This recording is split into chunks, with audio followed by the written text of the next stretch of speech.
Hi, welcome to the Recovery Daily Podcast. I'm your host, Rachel Abbasi. I'm a grateful recovering alcoholic and stroke survivor.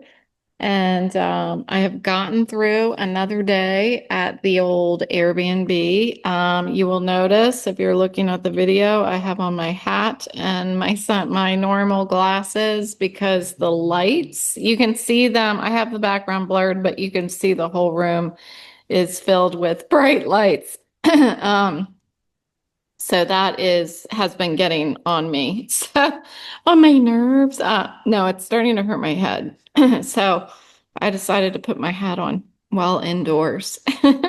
Um, so today I spent the entire day listening to a book called The Keeper of Happy Endings, and I'm listening to this book as a part of Bailey's book club that I'm in, which is adorable. And so I got through, I think I only have like 4 more hours. So I listened to like 5 hours today, which was nice. And I made 3 sets of jewelry for my Etsy, or I might give it to people who come to visit me while I'm here at the Airbnb. And I started working on my blanket I'm crocheting for the new house that we're moving into. So I just have that much, just like, I don't know, 6 lines or something like that, but it's going to be pretty. If you're looking at the camera, or at the video, it's like a coastal yarn. So it should be pretty cute. And what I'm doing is crocheting like different like sections of probably, I don't know how many rows. I'm not quite sure yet. It's probably going to end up being maybe like 30 rows or something. Maybe 25. Anyway, and I'm going to do a different stitch for each section. And I'm using this book that I got on Amazon called The New Crochet Stitch Dictionary. And it's got 440 patterns. So I'm just starting on page in the first section, the basic stitch patterns. So the first stitch section I'm doing is called slip stitch ridges. And I figure this is a great way to just produce a awesome blanket that has lots of variety and practice new stitches. So what I had done was gone on Etsy and I was looking at different patterns that people were selling, and I noticed a pattern for a blanket that had that. It had like different sections of different stitches, and I knew that I already had this book, and I was like, I don't need to pay somebody $20 to stitch different sections of different stitches. So that's what I'm doing. I typically don't like to follow patterns. Such is my life. I don't like to follow the rules. No, I am a rule follower, but I like to be creative and go my own way. That's like totally talking about my life for sure. So when it comes to like sewing quilts, I like to put the different materials together myself and figure out a design first and then sew it so that it's all like a unique design. I like to do that. And the same goes with the crocheting and pretty much everything else that I do. The same with the jewelry. I just pick up the different beads and stuff and try to figure out a unique design for different jewelry. So I think it's fun. And so that's what I've been doing today is working on the crochet piece and putting together jewelry. And I got to talk to my dad today, and I talked to my sponsee today. I talked to my sponsor today. So I'm happy to report that I am doing all the necessary things to keep myself in line and on the beam. And today has been a pretty good day for sure. Um, the pooches are calming down. There were some people upstairs. I think some cleaners came to clean the house upstairs. So the dogs were in a tizzy about that because we could hear the vacuum and the stomping around and stuff like that. But thankfully, whoever it was left. It was nice, I'm not going to lie, to hear civilization stomping around in the house. So I didn't feel so alone. But it's been a pretty good day. I think it's been good for me to just be isolated from movement, not isolated from people, but isolated from movement. So I'm kind of forced to be in recovery mode, but nighttime has been fine. I was expecting to be scared, but I'm not scared. Knock on wood. There's not, the wood is too far away, but I've been fine so far. I listened to some puppy and human meditation music. Yes, that is a thing. And we all fall asleep to it. I think it obviously helps to have my pooches with me, and Autumn goes crazy if she hears any noises, and if she's sleeping, then I know all is well and I can sleep as well. So that's how I'm doing. Thanks for asking. Um, Today, the topics that came to mind for me come from my morning meeting. Some things were talked about as far as the topic in the meeting, but the first one really wasn't. So at the beginning of every meeting, and I think I've mentioned this before, the beginning of every meeting, we have a tradition of saying we only have today, and that's from a guy that used to attend our meeting who has since passed. And he used to always say, I only have today. Like when we would ask for who is celebrating any length of sobriety, he would, after people would announce their anniversaries, if there were any, he would say, I only have today. And his name was David. So we still, in memory of him, we always say, I only have today.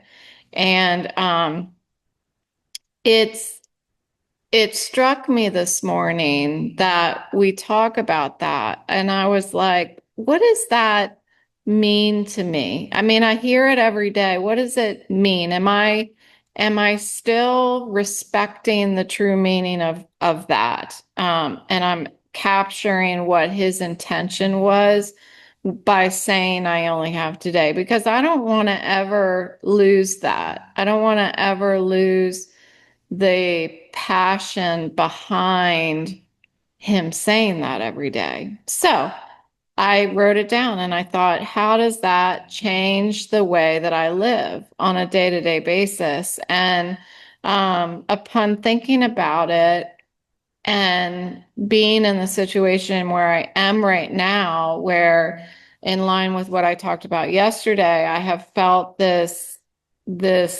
I identified it with my sponsor today. It's homesick. I think that's what it is.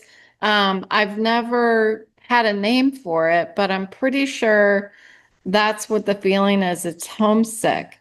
And it's like, I mean, I described it yesterday. It's just this empty feeling where my body is not in the space that makes me feel comfortable. And if those of you who listen every day, number one, thank you. But you might remember like last week, maybe the week before, but I think it was last week, I mentioned how I was going to bed one night and I got down on my knees to say my prayers. And I realized in that moment that any place that I can say my nightly prayers. Any place that my body is, it doesn't matter. It's where I can travel inwardly to feel like I'm at home. And I remembered that today. And so with all of this, I felt like I've been capturing that as I've been trying to adjust to this new space that I'm in. And if I look at the fact that I'm going to be at this house for an extended period of time, then it feels overwhelming. The homesick feeling will just consume me. So instead, I just think about today. That's what I've been doing. What am I going to do today?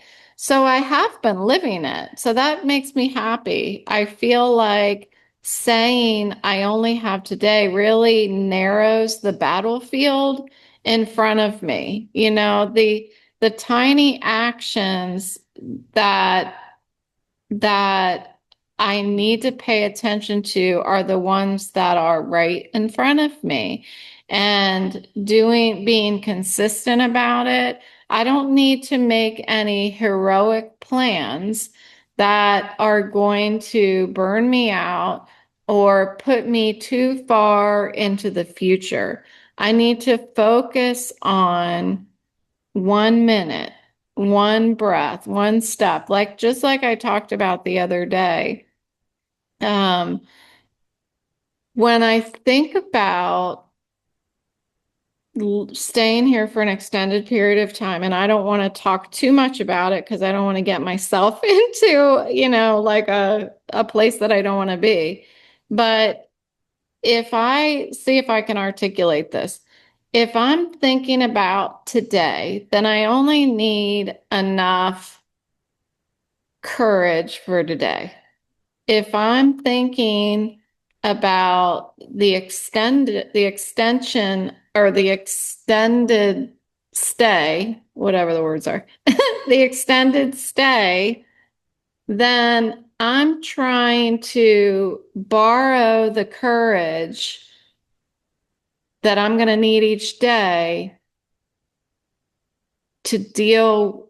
I'm trying to borrow the courage from those days and deal with all of it right now. Does that make sense? Like, I don't want to borrow tomorrow's courage.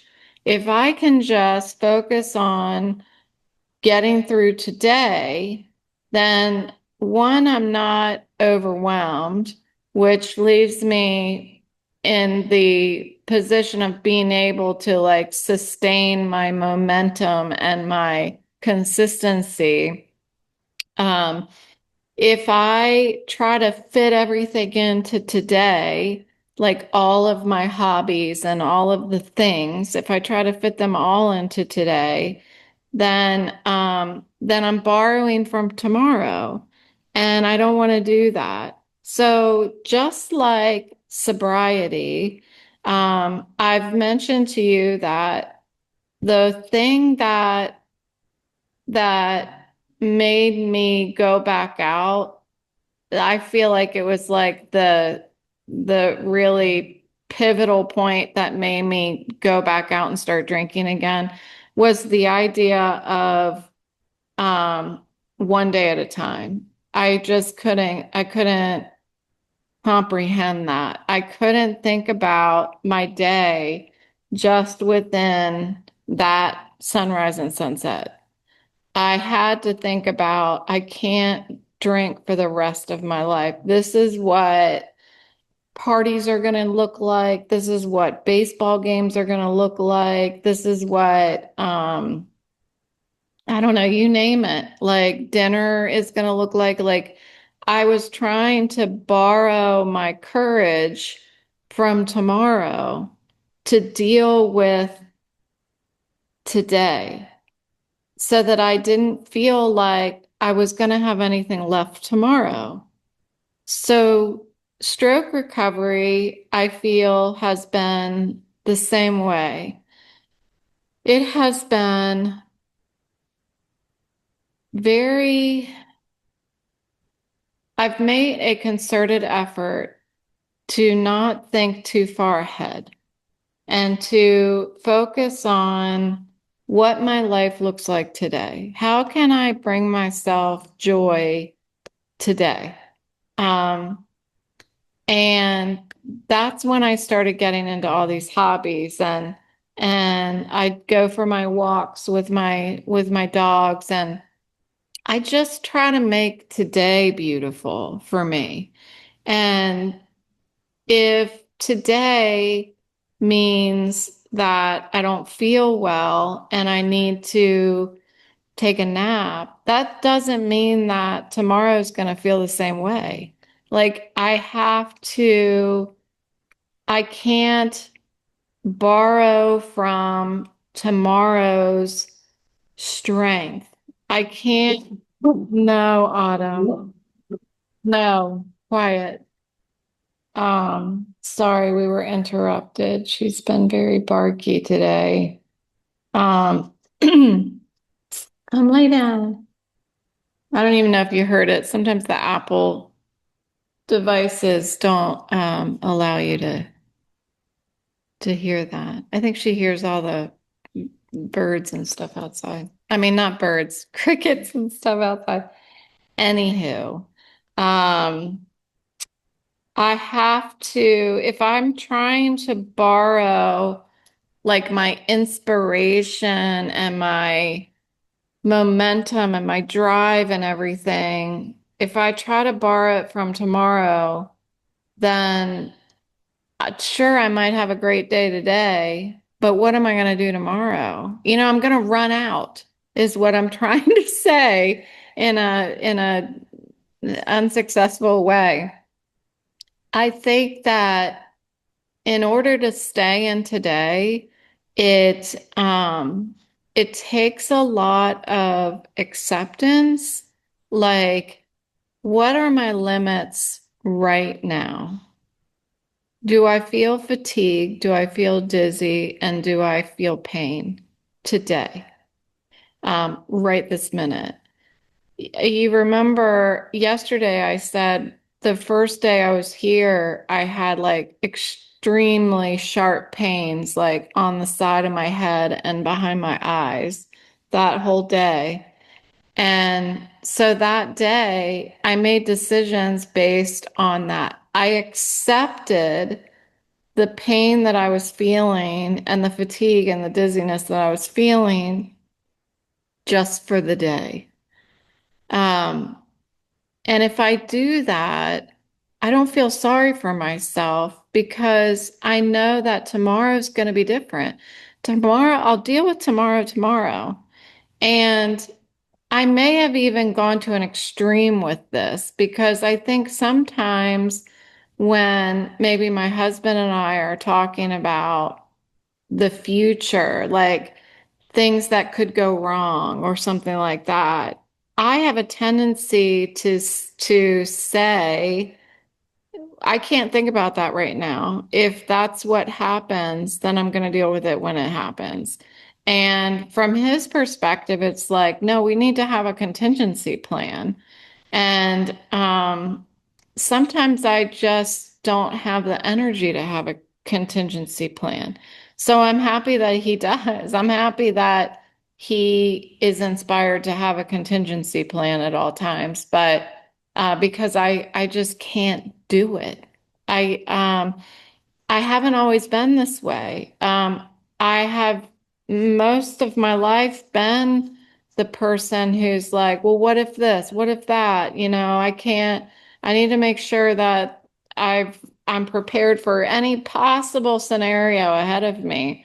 Um, I mentioned, maybe last year or so that there was a guy that my brother and I worked with that told him, and then my brother told me that we need to trust that whatever we're going to encounter in our lives, we have the tools to deal with it when the time comes. And he was talking about that to help in not what-ifing. And I found it to be a really helpful suggestion um, to remain consistent in my intensity, continue to repeat my daily behaviors and my daily actions and stuff and not get too worked up about it. Like always return back to the pause, always return back to the tools of my program. Because what I have found, Autumn, stop licking your paws. What I've found is through that consistency, when something does happen, I don't need to do anything more than what I usually do. That's typically what happens. It's it's like I'm I need to do the same thing, but I need to dig a little deeper to do the same thing. And those repeatable actions become something that rewards me in really difficult times. So, I feel like this whole idea of I only have today is something that has manifested into something that has gotten me through my stroke recovery, but also situations like the one that I'm in right now. Um, I'm not even thinking about what's going to happen tomorrow. The only thing I've thought about for tomorrow is that I think my sister's coming tomorrow. I'm pretty sure my sister's going to come tomorrow. What are we going to do? I have no idea. But beyond that, I'm looking forward to seeing her. Um, but I just can't, like, even when I try to think about tomorrow, I start feeling a little overwhelmed and I start feeling homesick. It's really interesting how this experience is affecting me. And I hope that it makes sense. I mean, it seems to make sense to everybody that I've talked to on the phone. And I've been trying to be very transparent and talk about it. And it's not because I'm not concerned about my sobriety. Um, I'm not concerned necessarily about anything. It's just a feeling. But it's a feeling. Feelings seem to, if I feed it, it's going to get worse. It's going to get more intense. And I don't want it to. I want to feel okay. So that's why I keep coming back to it and I keep talking about it. Like, I don't want to, I don't want to ignore it because it seems to get worse if I pretend it's not there. Today I got like halfway through the day. It was right around lunchtime, I think. And I turned off my book and I put down my crochet and I sat and it was totally silent. And I sat there for a minute and the dogs looked at me and it wasn't even 30 seconds and I felt a deep homesick feeling. And so I said to the dogs, nope, that's not what we need to be doing because I wanted to see what I felt, is it still there? Because I'm a glutton for punishment. And yeah, it was right there. It was waiting for me. It's like I always talk about our disease is waiting for us. I hear a lot of people in sobriety meetings say, my alcoholism is outside in the parking lot doing push-ups and it's waiting for me.